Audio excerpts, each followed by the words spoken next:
Have my word. Your word isn't worth shit.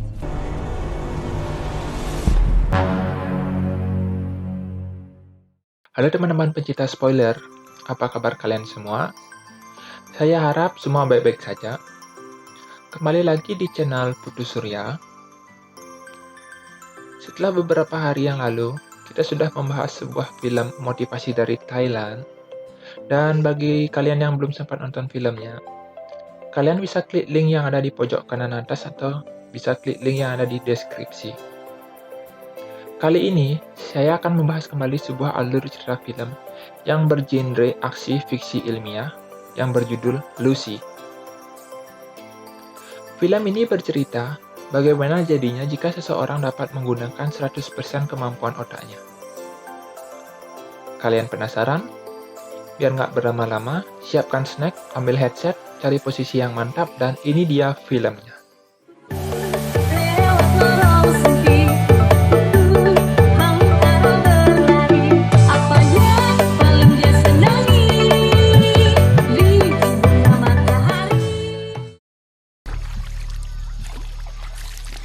Film ini diawali dengan memperlihatkan seekor kera bernama Lucy, di mana Lucy ini merupakan ikon cikal bakal atau nenek moyang manusia berdasarkan teori Darwin. Scene pun berpindah ke suasana kota di Tiongkok. Di sini diperlihatkan kegiatan seluruh manusia. Dan scene pun akan berfokus pada seorang wanita yang bernama Lucy. Di scene ini, Lucy sedang bersama kekasihnya bernama Richard, di mana Richard ini menyuruh Lucy untuk menghantarkan sebuah koper kepada Mr. Zhang. Awalnya Lucy tidak mau, tapi karena terus dipaksa, dan tangannya Lucy diborgol oleh Richard, akhirnya Lucy terpaksa mau dan mengantarkan kopernya ke dalam. Sesampainya di resepsionis, Lucy mengatakan ingin bertemu dengan Mr. Zhang. Mr. Zhang? Resepsionis pun langsung menghubungi Mr. Zhang. Mr. Zhang is on his way. Tak lama, kemudian datang banyak pria berbadan besar, dan Richard pun langsung ditembak mati di sana. Staf hotel pun tidak melakukan tindakan apapun di sana. Seolah-olah mereka sudah tahu siapa Mr. Zhang ini. Setelah itu, Lucy diseret menuju ruangan Mr. Zhang. Di sana, Lucy melihat beberapa orang yang sedang dibunuh. Dan ternyata ini merupakan ulah si Mr. Zhang ini. Saat sudah berhadapan langsung, Lucy ditanya apa isi koper itu. Lucy yang tidak tahu dan tidak mengerti dengan pembicaraan Mr. Zhang, lalu Mr. Zhang menelpon seseorang untuk menerjemahkan bahasanya. Lalu Mr. Zhang memberikan beberapa kode angka untuk membuka koper itu. Dia pun bersembunyi di balik dinding. Sebagai orang penting, Mr. Zhang takut dengan apa isi koper itu. Lucy yang merasa ketakutan, terpaksa membuka koper itu. Setelah ditanya apa isi kopernya, Lucy menjawab, ada 4 bungkus bubuk warna biru. Dan ternyata itu merupakan narkoba jenis baru yang akan dijual oleh Mr. Zhang ini.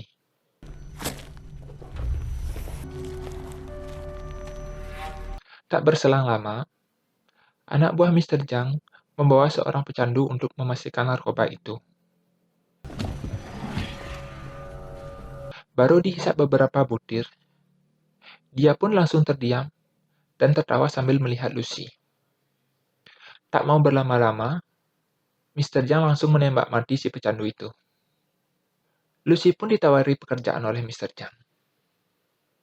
Tapi dia tidak tahu pekerjaan apa itu. Scene pun berpindah kepada seorang profesor yang sedang ceramah. Dia bernama Profesor Norman. Di ceramahnya itu, dia membahas tentang kemampuan otak manusia. Bahwa saja, kita manusia hanya menggunakan potensi 10% dari kemampuan otak kita. Dan di planet bumi, hanya ada satu makhluk hidup yang menggunakan 20% kemampuan otak mereka, yaitu lumba-lumba. Scene lalu kembali ke Lucy. Ketika terbangun, dia sudah ada di sebuah ruangan. Tak lama kemudian, Lucy dijemput oleh anak buah Mr. Zhang dan langsung dibawa ke hadapan Mr. Zhang. Lalu, seorang pria berkulit putih datang dan memberitahu Lucy kalau mereka sudah menaruh paket kecil narkoba jenis baru bernama CP-H4 di dalam perut Lucy. Welcome, come on in. Setelah itu, datang 3 orang pria lagi yang bernasib sama seperti Lucy. Perut mereka semua sudah dibedah dan dimasukkan paket narkoba jenis baru untuk dikirim ke Eropa. Setelah diberi sedikit penjelasan, kepala mereka langsung ditutup kain hitam dan dibawa pergi. Ketika terbangun, Lucy sudah ada di sebuah ruangan dan ada 2 pria di depannya yang sedang merantai tangannya. Terlihat salah satu pria bertato itu menyukai Lucy, yang dibuktikan dengan tangannya sudah mulai membelai tubuh Lucy. Karena Lucy merasa risih, ia pun menampar tangan pria itu. Dan si pria yang marah, lalu memukul Lucy dan menendang perut Lucy berkali-kali tanpa dia sadar kalau di dalam perut Lucy ada paket narkoba jenis baru itu. Saat Lucy memegang perutnya, ternyata sudah mengeluarkan darah. Dan hal yang terjadi selanjutnya, ternyata paket narkoba itu sudah bocor di dalam perut Lucy dan menyebabkan zat kimia tersebut bereaksi dengan sel-sel yang ada di tubuh Lucy. Dan tak lama kemudian, terjadi hal yang sangat luar biasa, di mana tubuh Lucy mulai menunjukkan hal-hal yang aneh yang melawan gravitasi. Mulai dari melayang di tembok, sampai menempel di plafon ruangan. Di sini bisa dilihat kalau Lucy sudah bisa mengakses 20% kemampuan otaknya. Scene kembali beralih ke ceramah Profesor Norman, di mana dia mengatakan kalau manusia bisa mengakses 20% kemampuan otaknya, maka orang tersebut mempunyai akses dan kendali terhadap tubuhnya sendiri. Dan saat mengakses 40%, maka orang tersebut mempunyai akses dan kendali terhadap orang lain. Lalu ada seorang mahasiswa yang bertanya, bagaimana kalau ada seseorang yang mampu mengakses 100% kemampuan otaknya? Unlocked 100% of the cerebral capacity. Profesor Norman pun tidak bisa menjawab itu. I have no idea. Scene pun kembali beralih ke Lucy. Sekarang, Lucy sudah bisa mengakses 20% kemampuan otaknya. Ini dibuktikan, dia mampu mengganti warna bola matanya menjadi biru dan hitam. Setelah itu, Lucy pun kembali duduk dengan tenang. Tak lama kemudian, datanglah seorang pria sambil membawa kunci rantai tangan Lucy. Lucy pun mulai membuka kakinya ke hadapan si pria. Pria itu pun tertarik dan mulai mendekati Lucy. Saat pria mau menyentuh kaki Lucy, Lucy pun langsung menjepit tangan pria itu dan langsung mengambil gesper si pria hingga dia terlempar. Lucy mengambil kunci rantai dan senjata. Dia pun langsung keluar dari ruangan itu. Di luar, terlihat ada beberapa pria yang sedang main game kartu. Tanpa berpikir dan berlama-lama, Lucy langsung menembak semua orang di sana. Walaupun Lucy sempat tertembak di bagian bahu, Lucy sedikit pun tidak merasa kesakitan. Di meja, Lucy melihat makanan dan langsung memakannya. Setelah selesai, Lucy langsung mengambil peluru yang ada di bahunya dengan tangan kosong. Sebelum keluar, Lucy mencari beberapa senjata dan jaket untuk dipakai. Di luar, dia bertemu dengan sopir taksi dan langsung menyuruh untuk mengantarkannya ke rumah sakit. Di perjalanan, Lucy bingung dan heran. Dia bisa mendengar semua suara percakapan orang-orang di telepon. Sesampainya di rumah sakit, Lucy dengan santainya membawa pistol menuju ruangan operasi. Di sana, ada dokter yang sedang akan melakukan operasi. Sejenak, Lucy melihat ke layar dan menerawang pasien tersebut. Tak lama kemudian, Lucy menembak si pasien karena pasien tidak akan bisa diselamatkan. Dia pun lalu tidur di sana dan menyuruh dokter untuk mengeluarkan narkoba dalam perutnya. Saat dibedah, Lucy menelpon mamanya dan mengatakan kalau dia bisa merasakan semuanya. Dan dia tahu semuanya.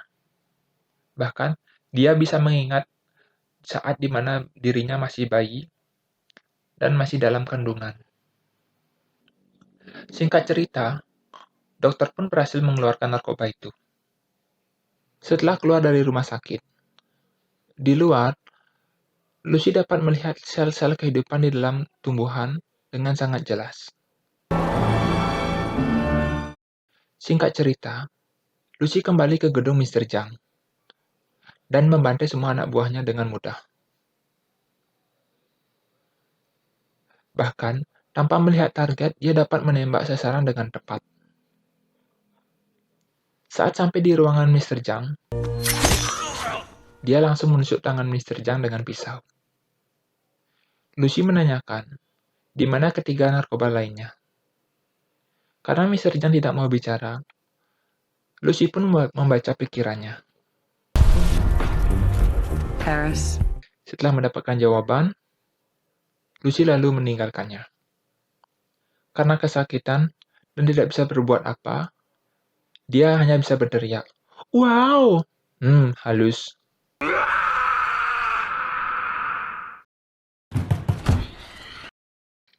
Lucy lalu mengunjungi rumah sahabatnya untuk meminjam laptop. Saat memeluk sahabatnya, dia dapat merasakan sel-sel dalam tubuh sahabatnya. Di sana, dia mencari info seorang yang paham dengan masalahnya. Dia pun menemukan nama Profesor Norman. Lucy langsung menghubungi Profesor Norman. Di sana, dia menjelaskan tentang dirinya dan masalah yang dia hadapi. Awalnya Profesor Norman tidak percaya dan menganggapnya sebuah lelucon. Dia menjelaskan, dirinya sudah dapat mengakses otaknya 28%. That will allow me to use 100% of my cerebral. Profesor pun bertanya, apa yang dia bisa lakukan dengan mengakses 28% kapasitas otaknya. Lalu Lucy pun menampakkan dirinya di televisi, handphone, laptop, dan lain-lain. Jadi dia dapat mengakses tubuhnya sendiri, beberapa medan magnetik, dan mulai bisa mengendalikan tubuh orang lain. Lucy juga menjelaskan, kalau dia sudah tidak bisa merasakan sakit, ketakutan, keinginan, seolah-olah ciri-ciri manusia dalam tubuhnya sudah mulai pudar. Semua pengetahuan seolah-olah meledak di otaknya. Lucy bertanya, apa yang seharusnya dia lakukan dengan semua ilmu pengetahuan ini? Profesor Norman pun menjawab, tujuan dasar kehidupan adalah mewariskan apa yang sudah dipelajari. Tidak ada tujuan yang lebih tinggi dari itu. Jadi kalau bertanya apa yang harus dilakukan, maka wariskanlah. Terakhir, Lucy mengatakan dia akan menemui Profesor Norman dalam 12 jam. Sebelum pamit dengan sahabatnya, Lucy membeli resep dan memberitahu sahabatnya untuk merubah gaya hidupnya, karena ginjalnya sudah tidak berfungsi dengan baik. Singkat cerita, Lucy sudah ada di bandara. Dia akan pergi ke Paris untuk menutupi identitasnya karena sudah membunuh pasien di rumah sakit. Lucy pun merubah rambutnya menjadi hitam lurus. Lalu Lucy menghubungi kepolisian di Paris dan dihubungkan ke salah satu anggota bernama Del Rio. Lucy bertanya, siapa yang paling punya wewenang di kantor tersebut? Del Rio menjawab dengan santai, kalau dirinya yang memiliki wewenang paling tinggi di sana. Lalu Lucy menyuruh Del Rio untuk langsung duduk di kursi dan ambil pulpen dan kertas. Di sini Del Rio mengira dirinya diawasi oleh CCTV. Dan Lucy pun menjawab kalau dia tidak diawasi oleh CCTV. Got it? Lalu Lucy mengirimkan data ketiga tersangka yang membawa narkoba tersebut ke komputer Del Rio. Di sisi lain, anjing bandara mencium aroma-aroma tersangka pada Lucy. Hanya dengan melihat anjing itu pun merasa takut. Singkat cerita, Lucy pun sudah di dalam pesawat. Dengan 2 laptop yang dibawanya, Lucy pun mengakses seluruh ilmu pengetahuan yang ada di dunia. Hingga penumpang yang ada di sebelahnya Lucy pun merasa heran melihat Lucy. Wow, keren sekali. Saat dia dibawakan champagne oleh pramugara, Lucy sempat batuk, dan ternyata beberapa giginya rontok. Kemudian, sel-sel tubuhnya mulai memisahkan diri dengan dirinya. Saat itu pun, dia teringat dengan riset Profesor Norman yang membahas tentang keabadian, di mana jika habitat tidak mendukung, maka suatu sel akan mengelola dirinya sendiri dan memilih keabadian. Dan saat ini, Lucy sudah dapat mengakses 40% kapasitas otaknya. Lucy yang panik lalu pergi ke toilet, tapi kondisinya semakin parah. Lucy pun memilih memakan zat yang tersisa di kantong tersebut, hingga dirinya tak sadarkan diri. Tiba di Paris, Lucy pun dirawat di sebuah rumah sakit. Scene pun berpindah ke Del Rio yang berhasil menangkap tersangka. Setelah itu, dia pergi ke rumah sakit tempat di mana Lucy dirawat. Saat Lucy siuman, Del Rio dan kawan-kawan sudah siap mengepung Lucy di lorong. Tak butuh waktu lama, dengan mudahnya, Lucy menjatuhkan orang-orang Del Rio di sana. Dia menanyakan paket narkoba lainnya, dan menyuruh Del Rio untuk mengantarkannya ke sana. Di mobil, Lucy dapat melihat semua gelombang elektromagnetik dan sinyal radio yang ada di seluruh dunia. Dari sana, Lucy dapat menemukan sinyal telepon Mr. Zhang yang akan mengambil paket narkoba itu dari kepolisian. Untuk mempersingkat waktu, Lucy pun mau ambil alih kemudi mobil. Del Rio tidak mau, terpaksa harus mau. Lucy yang awalnya tidak bisa mengemudi dan tidak pernah mengemudi, tiba-tiba sangat mahir mengemudi. Di rumah sakit, orang-orang Mr. Zhang sudah sampai lebih awal. Mereka pun membunuh semua polisi dan mengambil paket tersebut dari perut para tersangka. Tidak lama, Lucy sampai di sana. Orang-orang Mr. Zhang pun langsung mengepungnya. Kini Lucy sudah mencapai 60% bisa mengakses kapasitas otaknya. Itu artinya, dia dapat mengendalikan semua benda dan tubuh orang lain semaunya. Lucy pun mengambil koper yang berisi narkoba, lalu pergi dari sana. Del Rio yang melihat kemampuan Lucy mengatakan bahwa jika dia ragu akan bisa membantunya. Tapi Lucy meyakinkan Del Rio bahwa Del Rio bisa membantunya sebagai pengingat. Mereka pun pergi dari sana dan akan menuju ke universitas tempat Profesor Norman berada. Di luar, Mr. Zhang yang menunggu anak buahnya melihat Lucy dan Del Rio di dalam mobil. Alhasil, dia pun mengikuti mereka. Kita beralih ke Universitas Profesor Norman. Di sini, Profesor Norman sedang berbincang dengan rekannya untuk menyambut kedatangan Lucy. Tak lama, Lucy datang ke tempat itu. Saat Profesor Norman akan memperkenalkan rekan-rekannya, Lucy bilang dia sudah tahu semuanya. Jadi, nggak perlu ada sesi perkenalan lagi. Dan salah satu rekan Profesor Norman itu ingin bukti kalau Lucy sudah bisa mengakses otaknya lebih dari manusia biasa. Lucy pun menerawang masa lalu rekan Profesor Norman itu. Dia menceritakan masa lalu rekan Profesor Norman itu, di mana anaknya meninggal karena kecelakaan secara detail. Setelah itu, dia pun percaya kepada Lucy.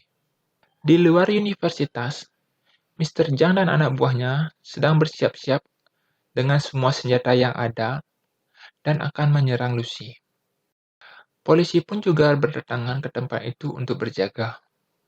Di dalam, Lucy sedang menjelaskan apa yang sedang dialami tubuhnya saat ini. Lucy mengatakan bahwa sel-sel dalam tubuhnya saling berkomunikasi saat ini satu sama yang lainnya, sehingga bisa membentuk sebuah materi. Dia pun mendemonstrasikan dengan merubah bentuk tangannya menjadi macam-macam. Dan dia juga merubah sebuah pulpen menjadi objek lain. Lucy pun meminta Profesor Norman untuk memasukkan sisa zat biru yang ada, dengan tujuan untuk memaksimalkan kemampuan otaknya. Mereka pun mencairkan zat biru itu dan menginfuskannya ke dalam tubuh Lucy.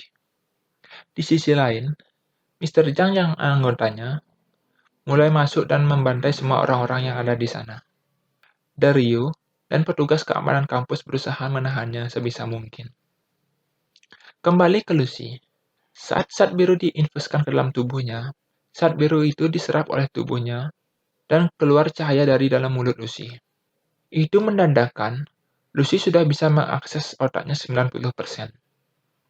Setelah itu, dari tubuh Lucy, keluar sesuatu yang berwarna hitam dan menjalar ke seluruh komputer dan barang-barang elektronik yang ada di sana.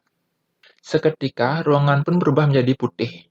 Setelah itu, muncul sebuah sesuatu yang saya juga nggak yakin apa itu, tapi terlihat seperti runcing-runcing gitu.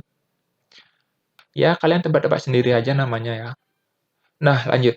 Dan di luar ruangan, komplotan Mr. Zhang dan komplotan si Del Rio sedang main tembak-tembakan. Dan di satu kesempatan, anak buah Mr. Zhang berhasil mendapatkan senjata bazooka dan langsung menembakkannya ke arah ruangan di mana Lucy berada. Saat bazooka meledak, Lucy pun langsung terpental sampai ke menara Eiffel. Di sini, Lucy yang sudah bisa mengakses otaknya 90% bisa pergi ke seluruh dunia hanya dengan sekejap. Selain itu, dia juga bisa mengakses seluruh dunia, mengatur waktu, hingga pergi ke masa lalu sampai pada zaman dinosaurus. Hingga di satu titik, di mana Lucy manusia pertama kalinya bertemu dengan Lucy kera, yang ada di awal scene itu. Setelah itu, Lucy mengakses alam semesta dan memundurkan waktu sehingga bisa melihat awal terbentuknya alam semesta. Di sisi lain, sekarang Mr. Zhang sudah berada di belakang Lucy dan mengarahkan pistolnya ke kepala Lucy. Saat akan menembak Lucy, Lucy hanya meninggalkan pakaian dan sandalnya saja. Setelah itu, Dario muncul dan langsung menembak Mr. Zhang hingga tewas. Tak lama kemudian, benda hitam itu pun bergerak dan memunculkan sebuah flash disk yang memuat seluruh pengetahuan alam semesta yang saya tidak tahu berapa besar file yang disimpan di sana. Dario bertanya, "Di mana Lucy?" Ponsel Dario pun berdering dan ada tulisan, "Aku ada di mana-mana." Dario pun bingung dengan semua ini. Sedangkan Profesor Norman hanya bisa tersenyum di sana. Dan film pun tamat. Nah, itu dia tadi alur cerita film Lucy. Bagaimana menurut kalian? Jangan lupa di like dan di share kalau kalian suka. Dan sampai jumpa lagi di video selanjutnya. Bye-bye.